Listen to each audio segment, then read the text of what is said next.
1979 সাল আটলান্টিক মহাসাগরে চলছে এক ভয়ঙ্কর শিকার।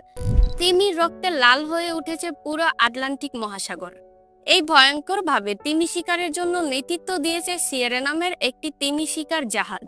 প্রায় 25,000-এরও বেশি তিমিকে হত্যা করা হয়েছে সবচেয়ে নিষ্ঠুর পদ্ধতিতে।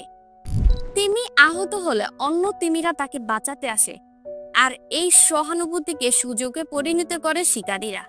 2500 কেজি হারপুন বন্দুক দিয়ে তিমিকে ছিদ্র করে মুহূর্তের মধ্যে ঘটানো হতো বিস্ফোরণ।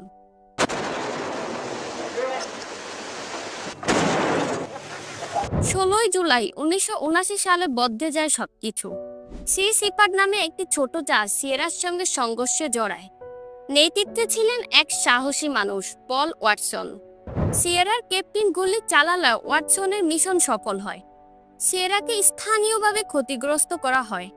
এখন প্রশ্ন আছে, কে এই পল ওয়াটসন? 11 বছর বয়সে সিল হত্যার সাক্ষী হওয়ার পর তিনি বদলে যান চিরতরে। ওয়াটসন পরে গ্রিন সিন প্রতিষ্ঠায় সাহায্য করেন। 1971 সালে আন্টিটকা দ্বীপে পরীক্ষার বিরুদ্ধে প্রতিবাদ করতে তারা সমুদ্রে পাড়ি দেন। যদিও তারা বোমা আটকাতে পারেনি, কিন্তু বিশ্বকে নাড়িয়ে দিয়েছে। পরে তিনি জানতে পারেন তিমিরা শুধু পানি নয়, অত্যন্ত বুদ্ধিমান এবং সংবেদনশীল, এবং শুক্রাণু তিমির মস্তিষ্ক মানুষের থেকেও 5 গুণ বেশি বড়, এবং তারা পরিবারের সাথে সংস্কৃতি বাঁচিয়ে রাখে।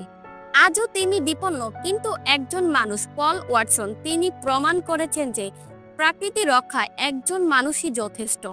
এবং আমরা যদি পরিবেশের জন্য দাঁড়াই, তাহলে ভবিষ্যতের পৃথিবী আরো সবুজ এবং আরো জীবিত হতে পারে।